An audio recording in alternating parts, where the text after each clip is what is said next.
حضرت عبداللہ بن حذیفہ حضور علیہ الصلوۃ والسلام کے ایک صحابی ہے، اور انہوں نے ایک قافلہ روانہ کیا، اور اس قافلے میں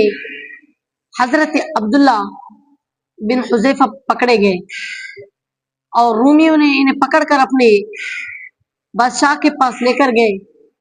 اور کہا، بادشاہ سلامت، یہ نبی محمد صلی اللہ علیہ وسلم کے غلام ہے،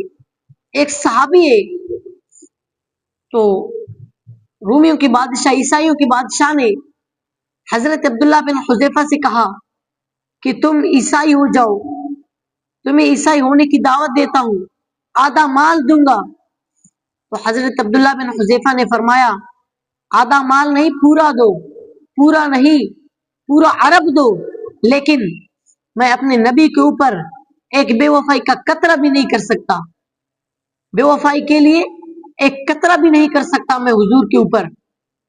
تو اس کے بعد اس کو ڈرانے کے لیے ایک دیگ میں پانی ڈالا اور اس کو بہت خوب گرم کیا۔ تو رومیوں کی سردار نے انہیں یہ جواب بتایا کہ یہ اس دیگ میں اسے ڈالو، اس کو ڈرانے کے لیے۔ تو صحابی رسول حضرت حذیفہ رضی اللہ تعالیٰ عنہ اس کو جب دیگ کے پاس لے کر گئے، پانی بہت گرم تھا اور ابل رہی تھی، تو اسے اوپر کیے، جب دیگ میں ڈالنے تو اس کے آنکھوں سے آنسو آ گئے۔ تو وہ عیسائیوں کی سردار، جو یہودیوں کی سردار تھا، بادشاہ تھا، انہوں نے اب یہ سوچا کہ شاید یہ مان گئے، یہ عیسائی ہو جائیں گے، انہوں نے کہا اس کو واپس لاؤ۔ جب یہ واپس لے کر گئے حضرت عبداللہ بن حذیفہ کو، تو بادشاہ سے کہا، اے بادشاہ، میں اپنی ایک جان یہاں قربان نہیں کر سکتا، خدا کی قسم، میرے سر اور جسم کے جتنے بال ہیں میں اپنے نبی کے اوپر اتنی جانیں بھی قربان کر دوں گا، لیکن ابھی میری ایک جان ہے۔ تو اس کے بعد عیسائیوں کے سردار نے ان سے یہ کہا کہ تم میرے سر پر بوسہ دو تو میں تمہیں رہا کر دوں گا۔ تو حضرت عبداللہ بن حذیفہ رضی اللہ تعالیٰ عنہ نے کیا خوب فرمایا، میں تیرے سر پر تو بوسہ دوں گا،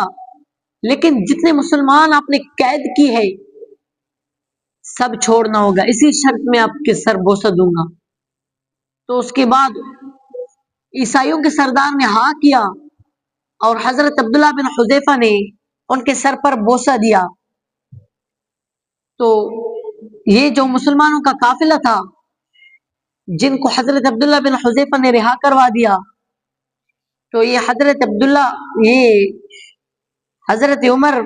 بن خطاب کے پاس مدینہ شریف میں تشریف لے کر گئے، اور ایک مسلمان نے حضرت عمر بن خطاب سے فرمایا، اے عمر، حضرت عبداللہ بن حذیفہ نے یہودی کے سر پر بوسہ دے کر ہم سب کو رہا کر دیا، کیا یہ صحیح ہے؟ تو حضرت عمر بن خطاب نے